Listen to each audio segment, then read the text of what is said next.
नमस्कार दोस्तों, आप देख रहे हैं डेयरी फार्मिंग लीडर। आज का वीडियो सिर्फ सुनने के लिए ही नहीं, समझने के लिए भी है। आपने अपने आसपास और सोशल मीडिया पे हर कहीं सुना होगा कि डेयरी फार्मिंग शुरू करो और लाखों कमाओ। लेकिन जब कोई डेयरी फार्मिंग शुरू करता है तो कुछ ही दिनों में कहता मिलता है कि भाई घाटा हो गया। ऐसा क्यों होता है? आज के वीडियो में हम इन्हीं कारणों को जानेंगे।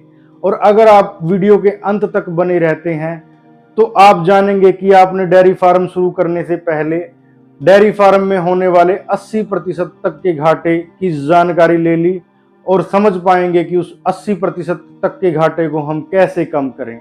डेयरी फार्मिंग हर कोई बड़ी उम्मीदें लेके शुरू करता है दोस्तों, और यही वो सबसे पहली गलती करता है। हम लोग सोचते हैं कि आज भैंसें ले ली, कल दूध बिकेगा और परसों से मुनाफा आना शुरू। लेकिन डेयरी व्यवसाय लंबे समय का बिजनेस है दोस्तों। यहाँ 6 से 12 महीने सिस्टम को सेट करने में ही लग जाते हैं। भैंस का साइकिल समझने में, उसका फीड पैटर्न समझने में, मेंटेनेंस रूटीन समझने में। और जो लोग धैर्य नहीं रखते वही लोग सबसे पहले भाग खड़े होते हैं। कई किसान शुरुआत में 3 से 4 भैंसें ले लेते हैं, पर उन्हें यह नहीं पता होता कि किस भैंस का लैक्टेशन साइकिल क्या है, किसकी मिल्क पीक वैल्यू 15 दिन में आती है और किसकी 45 दिन में। और जब 3-4 महीने के बाद उसे मन मुताबिक मुनाफा नहीं मिलता तो वो कहता है कि भाई फायदा तो हुआ ही नहीं। लेकिन सच्चाई ये है कि डेयरी फार्मिंग एक पौधारोपण की तरह है। जैसे आप कोई पेड़ लगाते हैं और वो 2 से 3 साल बाद फल देता है, ऐसे ही डेयरी फार्मिंग में आपको 2 से 3 साल बाद प्रॉफिट आना शुरू होता है दोस्तों। दूसरी बड़ी वजह, गलत कैलकुलेशन। भैंस की कीमत, उसके चारे का खर्च, उसकी बिजली का खर्च, पानी का खर्च, मजदूर का खर्च, अगर भैंस बीमार हो गई तो उसके इलाज का खर्च, सबका हिसाब किताब कोई भी ठीक से नहीं रख पाता। बस लोग दूध का रेट देखकर खुश हो जाते हैं दोस्तों। लेकिन जब एक्चुअल प्रॉफिट निकालने बैठते हैं तो 80% केस में खर्च ज्यादा और प्रॉफिट कम होता है। प्रॉफिट तभी होगा जब आप हर दिन का खर्च लिखोगे और हर दिन की इनकम लिखोगे। आइए अब इसे जरा विस्तार से समझते हैं।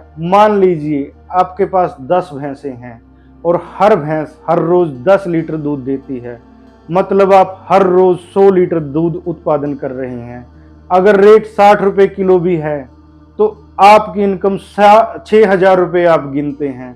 लेकिन जब खर्च निकालोगे तो फीड का खर्च 2,000 रुपये, मजदूरी का खर्च 1,000 रुपये, बिजली का खर्च 300 रुपये, दवाइयों का खर्च 200 रुपये, मेंटेनेंस का खर्च 200 रुपये, और जब आप टोटल खर्च देखोगे तो 3700 रुपये। मतलब आपका एक्चुअल प्रॉफिट सिर्फ 2300 रुपये रोजाना है, और वो भी जब जब सब कुछ ठीक चल रहा है। बहुत किसान ये कैलकुलेशन कभी नहीं करते, बस अंदाजे से चलते हैं और वही नुकसान होता है दोस्तों।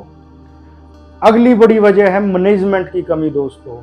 भैंस को अगर समय पर चारा नहीं मिलता, उसको साफ पानी नहीं मिलता, साफ वातावरण नहीं मिलता, फीड फॉर्मूला अगर आपका गलत है, अगर आप बैलेंस राशन नहीं देते, इसके कारण भैंस का दूध घट जाता है, हीट डिले होती है और लैक्टेशन पीरियड शॉर्ट हो जाता है, और वहीं से प्रॉफिट कम और नुकसान बढ़ जाता है।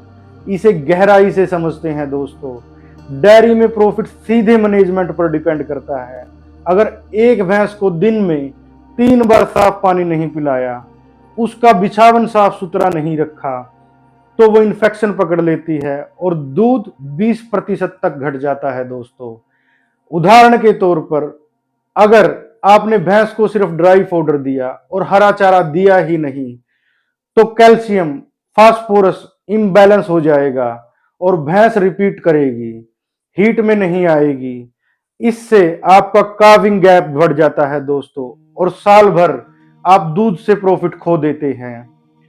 डेयरी मैनेजमेंट में 3 चीजें बहुत महत्वपूर्ण है, जिसे हम ट्रिपल सी भी कह सकते हैं: क्लीनिंगनेस, कंसिस्टेंसी और केयर। इसमें से एक भी अगर कमजोर हो गई तो आपका मुनाफा गया समझो। अगली सबसे बड़ी और महत्वपूर्ण वजह है आपका एटीट्यूड, यानी कि आपका नजरिया दोस्तों। बहुत लोग कहते हैं कि अब हमने डेयरी फार्म शुरू कर दिया और मजदूर काम करेंगे, लेकिन डेयरी फार्म में मजदूर से ज्यादा मालिक की इन्वॉल्वमेंट की जरूरत है दोस्तों। जिसने खुद थोड़ा टाइम अपने डेयरी फार्म पर नहीं दिया, सक्सेस नहीं होती उसके डेयरी फार्म पे, लॉस ज्यादा होता है उसके डेयरी फार्म पे। डेयरी फार्म पे आपको हर रोज अपनी हर एक भैंस को ऑब्जर्व करना पड़ता है दोस्तों। आइए इसे विस्तार से समझते हैं। जैसा कि लोग समझते हैं कि डेयरी फार्म में इन्वेस्टमेंट कर दिया और अब हमें थोड़ा थोड़ा रिटर्न रोज मिलता रहेगा, लेकिन डेयरी फार्म इन्वेस्टमेंट का नहीं, इन्वॉल्वमेंट का बिजनेस है दोस्तों। आपको रोज इन्वेस्ट करना पड़ेगा, आपको रोज ऑब्जर्व करना पड़ेगा, आपको देखना पड़ेगा कि कौन सी भैंस आज कम चारा खा रही है, कौन सी भैंस बीमार है, कौन सी भैंस ने कम दूध दिया। और यही छोटी छोटी बातें अगर आप अपने डेयरी फार्म पर ध्यान रखोगे तो वही आपको लंबे समय में प्रॉफिट की तरफ ले जाएंगी। बहुत सारे सरकारी नौकरी करने वाले लोग डेयरी को बिजनेस की तरह समझ लेते हैं और यही गलती करते हैं। वो डेयरी फार्म शुरू करके क्या पता हफ्ते में एक बार जाएं, महीने में मुश्किल से 2 से 3 बार जाते हैं, और जब जाते हैं तो देखते हैं कि दूध घटा हुआ मिला, मजदूर ढीला पड़ गया है और खर्चा बहुत बढ़ गया है। इसीलिए आपको अपना एटीट्यूड बदलने की जरूरत है दोस्तों। अगर आप डेयरी फार्म शुरू करना चाहते हैं तो आप इस एटीट्यूड के साथ शुरू करें कि आपको हर रोज हर भैंस का ख्याल रखना पड़ेगा। अगली बड़ी वजह है मार्केटिंग और ब्रांडिंग दोस्तों।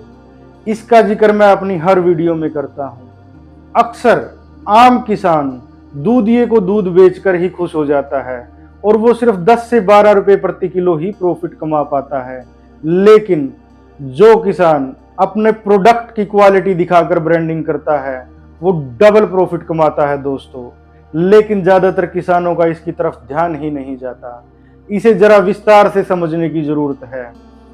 किसान प्रोडक्शन पर फोकस करता है लेकिन मार्केटिंग पर नहीं। अगर रोज आप 100 किलो दूध बेचते हैं और 10 रुपए किलो के हिसाब से भी अगर आप एक्स्ट्रा रुपए कमाते हैं तो हर महीने 30,000 रुपए और साल का तकरीबन 3.5 लाख रुपए का अंतर आ जाता है दोस्तों। अगर आप अपने दूध की ब्रांडिंग और मार्केटिंग खुद करते हैं तो धीरे धीरे जो आप मुनाफा कमाएंगे वही आपके प्रॉफिट और लॉस के बीच एक बड़ी रेखा खींच देगा दोस्तों। डेयरी फार्मिंग में प्रॉफिट जरूर होता है दोस्तों, लेकिन बस जरूरत है तो सही सोच, सही प्लानिंग और धैर्य की। अगर ये तीनों चीजें आपके पास हैं तो आपकी सफलता को कोई नहीं रोक सकता। कमेंट करके बताएं कि अगली वीडियो में किस टॉपिक पर बनाऊं, और अगर आपको वीडियो पसंद आया हो तो लाइक करें, शेयर करें और डेयरी फार्मिंग लीडर को सब्सक्राइब करें। तो मिलते हैं अगली वीडियो में। धन्यवाद।